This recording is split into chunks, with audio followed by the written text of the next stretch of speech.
Walaupun di hadapan sahabat-sahabat di luar negeri saya juga tidak malu-malu. Sastit ya Pak Presiden Prabowo, yang pastinya para pejabat wakil rakyat yang kurang jujur, para presiden yang kurang tegas untuk mengeluarkan perpu perampasan aset, yang kurang berani Presiden Pak Prabowo mengeluarkan perpu. Para koruptor dihukum mati seperti mana negara-negara maju yang lainnya. Yang kurang para pejabat,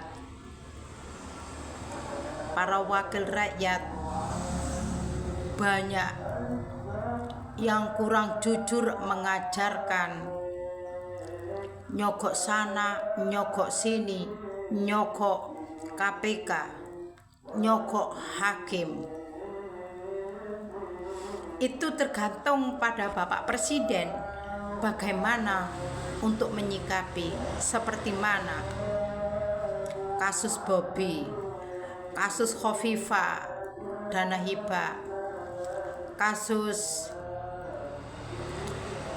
pengadaan laptop, kasus Tom Lembong, kasus Kaisang Gibran yang korupsi, ya. Dan Pak Presiden kurang berani, katanya sudah banyak menyita hasil-hasil koruptor, kenapa tidak diumumkan, dipublikkan agar semua rakyat tahu hasil penyitaan duit yang triliunan itu kemana. Seharusnya memang kalau ada kebijakan Pak Prabowo sudah pasti berapa dapat, harus dipublikkan, arahkan kemana dan kemana, ya. Yang banyak kekurangan itu ada di para pejabat, para wakil rakyat yang rakus kuasa serakah,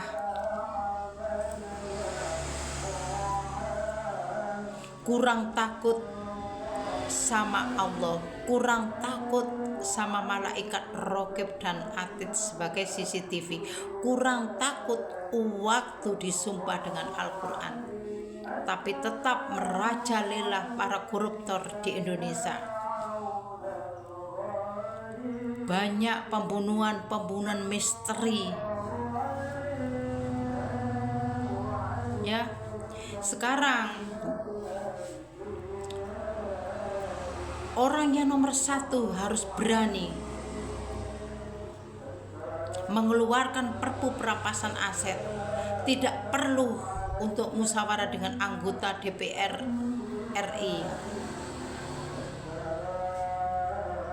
Orang nomor satu yang lebih kuasa, babat habis. Walaupun partainya Pak Prabowo ada yang korupsi, babat habis. Dan saya sebagai rakyat kecil memang merasa tidak ada keadilan, ya, di Indonesia. Seolah-olah kepolisian, kejaksaan, pengadilan, KPK, Mahkamah Agung, KPU milik orang elit, milik para penguasa, milik wakil rakyat, milik para pejabat yang berduit. Undang-undang KUHP jelas kelihatan ada di duit, tajam ke bawah, tumpul ke atas. Ya, itu saja jalan satu-satunya kita sebagai rakyat kecil memang tidak bisa untuk menegakkan keadilan. Rakyat kecil tidak bisa untuk mengeluarkan perpu perampasan aset.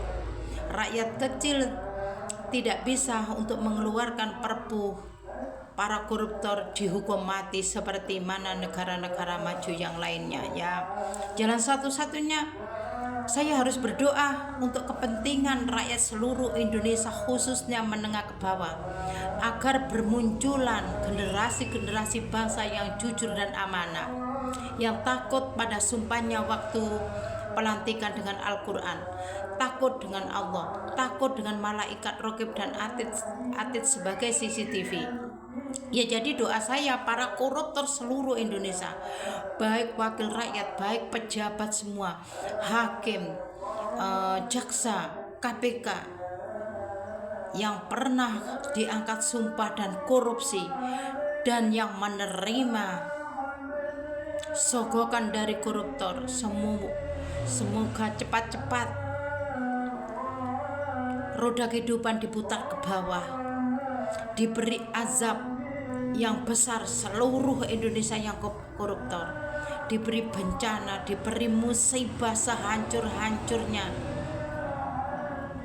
sampai 7 turunan, anak turunnya sampai 7 turunan. Jangan sampai jadi pejabat, wakil rakyat, penguasa di Indonesia. Oleh karena sudah bejat Indonesia,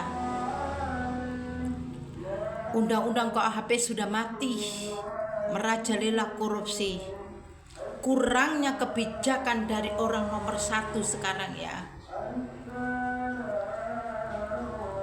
Pak Presiden Prabowo Subianto. Kalau memang betul-betul jenengan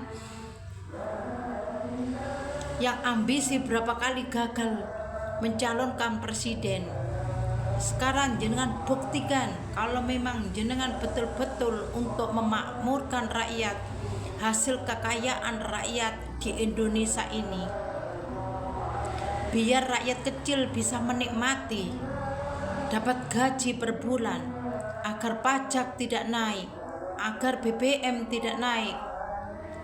Jenengan berantas semua para koruptor.